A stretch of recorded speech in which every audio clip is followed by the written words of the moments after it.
Continuamos, por ahí me están dando cuerda en las redes, porque yo decía que yo no leía mucho a Gabriel García Márquez, lo cual es cierto, yo conozco a Gabriel García Márquez, obviamente, pero no, yo creo que era la época, o sea, yo soy ochentero, ¿no? Ochentero bajito. Al yo tener 55 años, cuando era 1980 yo tenía 15 años. Por lo tanto, mi época de lectura, de referencia musical, son, vamos a ponerle, del 76 al 86, esa década, es donde uno está, un joven, ¿no? Y yo recuerdo que cuando, en esa época que uno leía como un animal, no paraba de leer, y fue la época que yo más leí realmente, porque después de que uno entra a la escuela de medicina en el 83, cuando uno comienza a estudiar medicina, la cosa cambia, entonces hay que entrar en la medicina. Pero esas lecturas, ¿no? Nosotros, yo vengo de una generación que menospreciaba de cierta forma lo latinoamericano. Y eso hay que decirlo, ¿no? Nosotros, bueno, ustedes saben quién estaba en esa época también, que lo conocí después, pero seguíamos leyendo todavía un poco. Iván Silva, el senador, nuestro compañero aquí de la radio, ¿no? El recetario. Iván y yo leíamos mucho, entonces nos íbamos a esa lectura ochentera, por ejemplo, Milán Kundera, La insoportable levedad del ser, Torcuato Luca de Tena, Los renglones torcidos de Dios, toda esa zona de Ernesto Sábato. Cortázar los jalábamos, ¿no? Jalábamos a Cortázar de los 60 y los 70 y los traíamos, ¿no? A los 80. Eh, por desgracia, en esa época no se leía mucho a... Bueno, estaba nuevecito, a Michel Foucault todavía no se leía, pero nos hicimos, por ejemplo, amantes de Nietzsche. Yo los libros de Nietzsche los conozco todos de a doble, de a dos veces, igual que Iván. Éramos amantes de Nietzsche. Y entonces cogíamos esa pathway, esa ruta de Nietzsche para entonces entrar a los existencialistas y volvernos locos con Albert Camus, con Jean-Paul Sartre y analizar, ¿no? Lo que es la filosofía. Y entonces caíamos, ¿no? En esos, en los Thomas Mann. Para mí, uno de los más grandes, para mí uno de los libros más impresionantes que yo tengo en mi vida es Muerte en Venecia y La montaña mágica, ambos de Thomas Mann.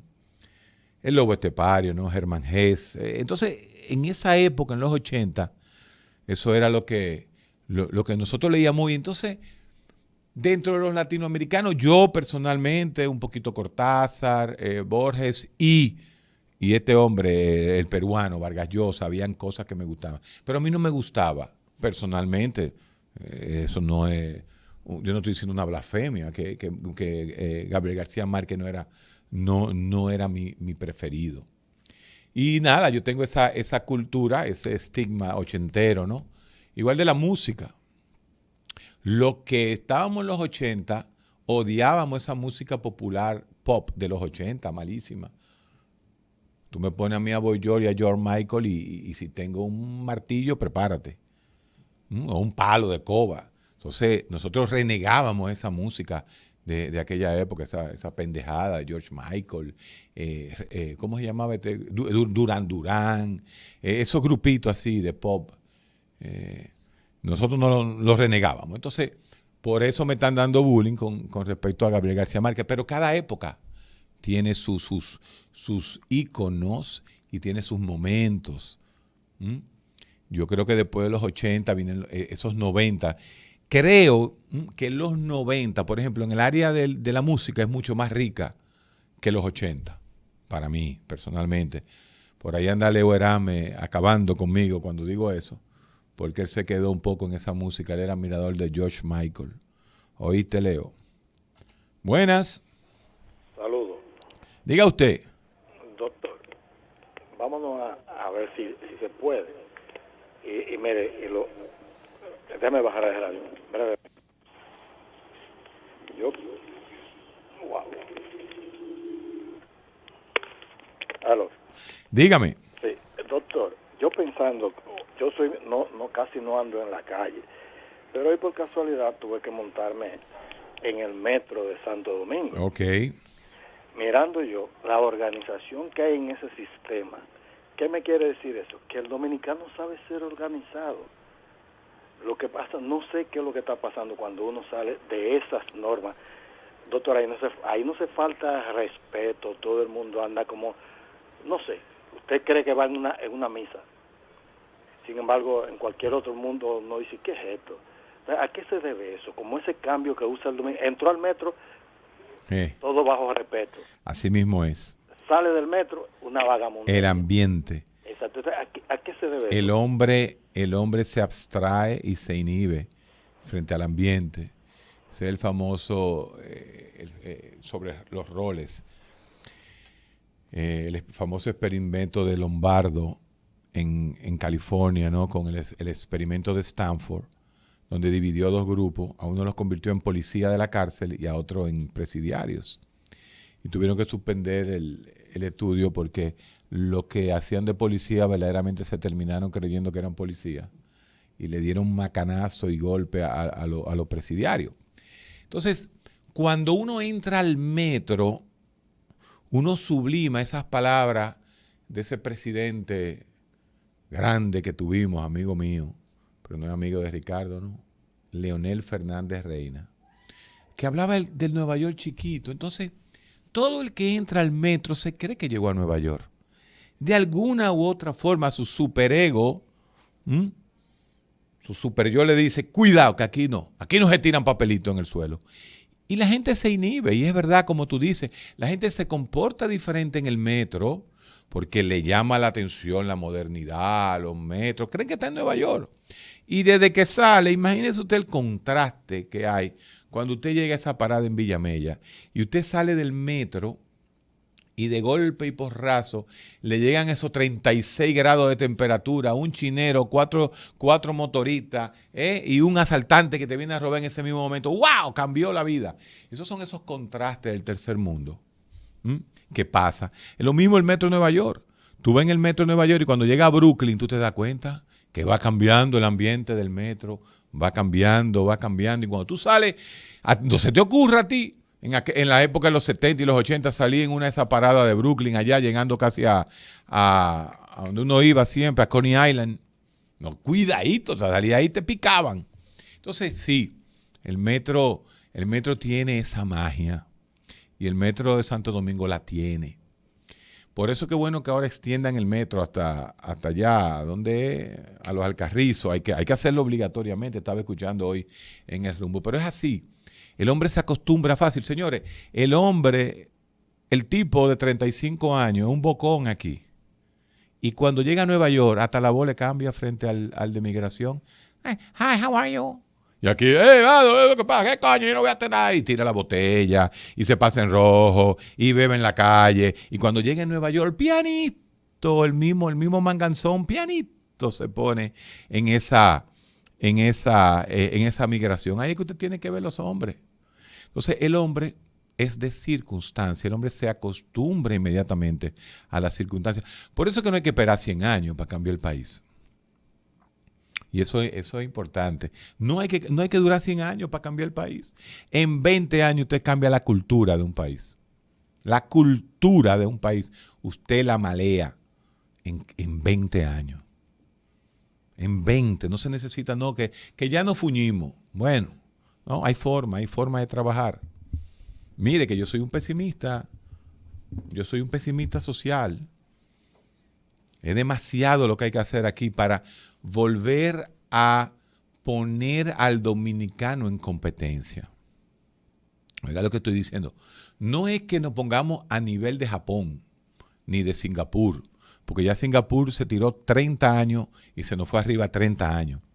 Pero ponernos en competencia para seguir compitiendo, no con Singapur ni con Japón, pero por lo menos con Nicaragua, Guatemala, Costa Rica, Panamá, esos lugares, parte de México. Porque México tiene lo mismo que tiene Brasil. En México hay una desigualdad social gigantesca.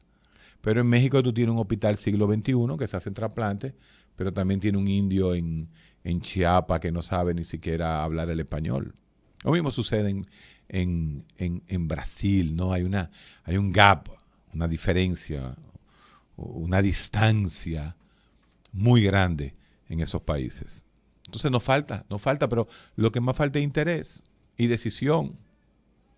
Y decisión. Buenas. Diga usted. Sí, bueno, doctor, yo creo que llamó por lo de la grasa en el cerebro y eso. La grasa sí se te cayó. Sí, Cuéntame. sí, sino que yo siempre con ese ejemplo con usted porque yo lo que hago es una analogía con el consumo del contenido actual. Yo no me rasgo la vestidura con lo que pueda decir Toquicha y el Alfa, simplemente porque hay un choque de generación que yo no puedo entender. Ahora, ¿qué es lo que decía Bauman hace 20 años? Modernidad líquida. Todo debe ser fluido, nada puede ser duradero, perdurable. Entonces el contenido está sufriendo, todo lo que nosotros consumimos en la actualidad, simplemente está amparado o qué sé yo, tiene la sombrilla de las grandes y de los grandes países que implementan un conjunto de tecnologías que lo que te está llevando a ti es a eso. O sea, cuando a ti te hacen un WhatsApp, un Twitter, es para que tú permanezcas ahí dentro y es que ese tipo de contenido se vaya volviendo más ligero cada vez. Entonces, nosotros no le podemos pedir a Toquicha que me razone Claro. de Platón y de Aristóteles, Claro. cuando cada realidad de cada país, en base a ese modelo que yo le digo consumista, cada realidad de cada país lo expresa de una forma diferente. Sí. Entonces, por eso yo le decía lo de la grasa en el cerebro. Sí. Es lo mismo que usted le pone un plato de papa frita y un plato de brócoli a la gente y le van a hacer un fo del carajo. A los famosos molondrones de Lidia Soto los viene aquí, así mismo es.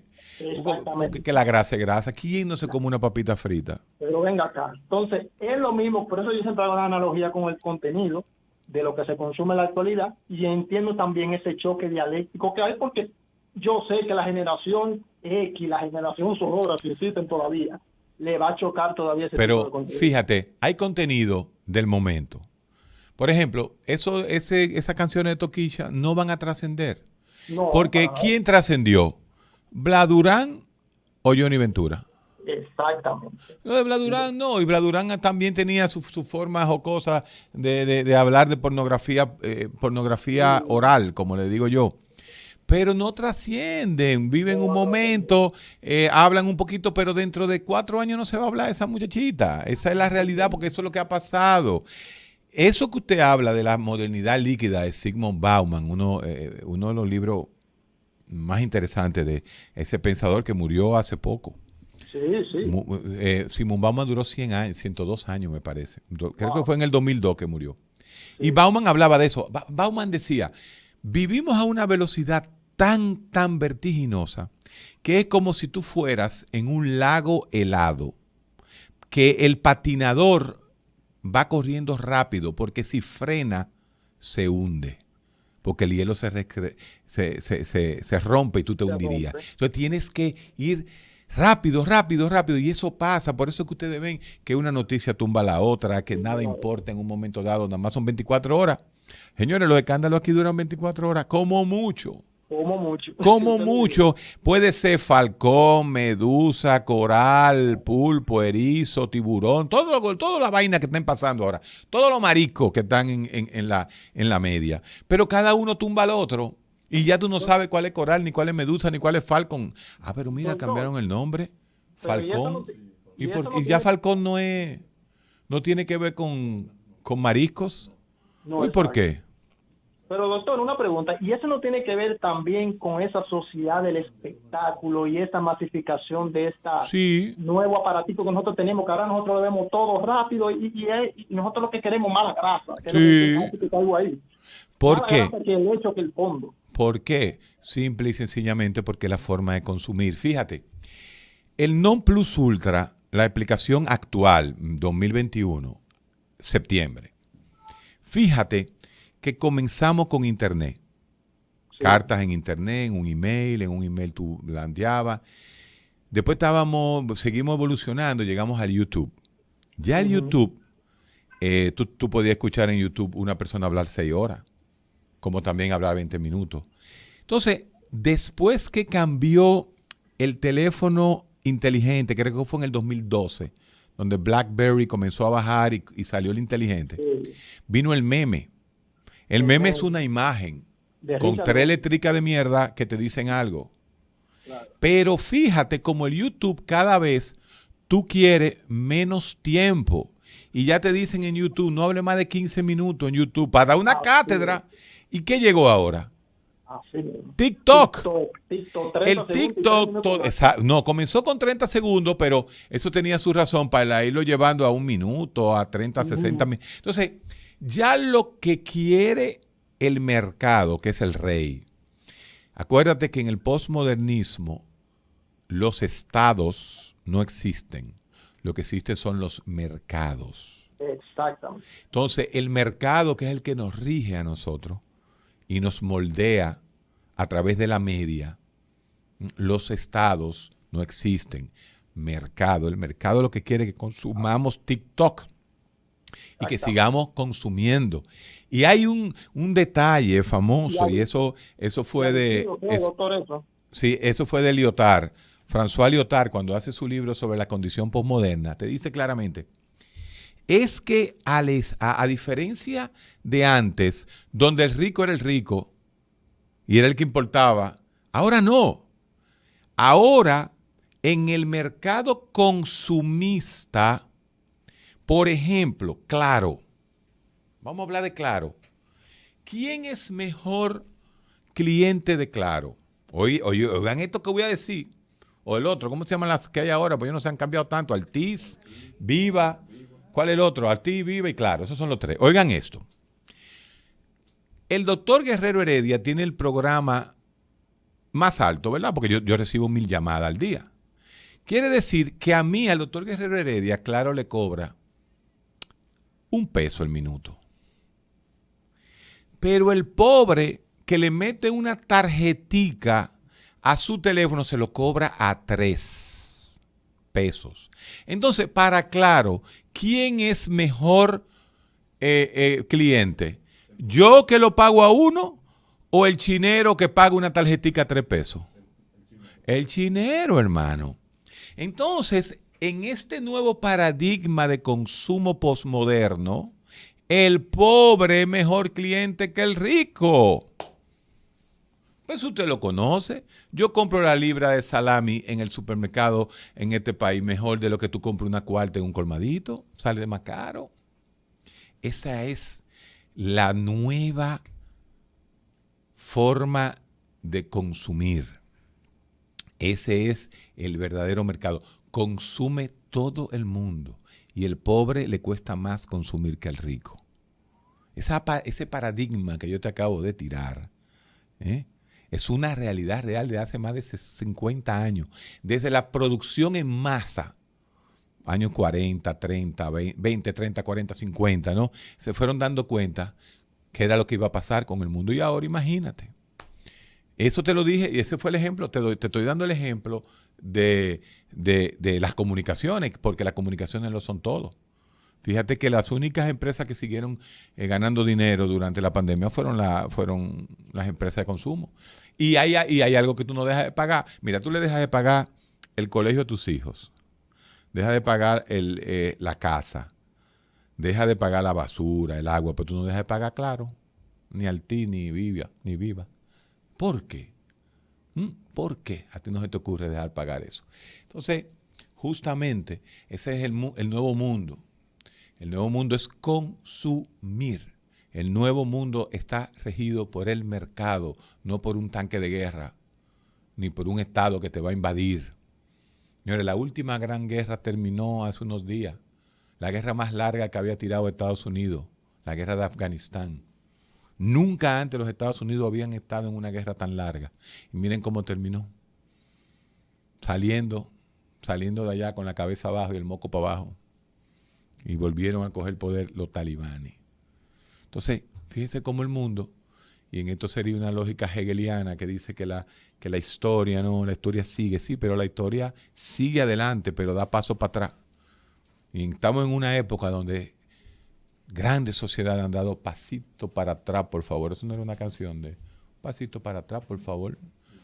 Era de Johnny, tú ves. Porque Johnny pasa, pero no va a pasar lo que dijo la muchachita esta. Pero el pasito para atrás, el pingüino. Esa era la que más me gustaba a mí de Johnny. Ese tenía un ritmo, hermano. Mire, no todo el mundo sabía bailar el pingüino.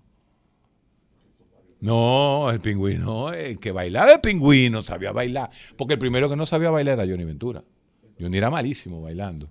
Pero el pingüino, ese no es fácil bailar el pingüino. Señores, se me fue el programa. 1 hora y media aquí solito en cabina, ya que Eladio Hernández tiene la dicha, Eladio, que es mucho mayor que yo, tiene la dicha de irse a Nueva York a ver a su padre. El papá de Eladio está allá en Nueva York, así que bendecido Eladio Hernández, que está con su padre hoy allá en la ciudad de Nueva York, aunque me dicen que Nueva York está llena de agua. Eso es para que tú veas que no es nada más ahí en Sabana Perdida, ni en el Guarícano que se inunda. Allá está Nueva York inundado. Y lo grande, mi hermano, ¿usted ha visto una rata de Nueva York?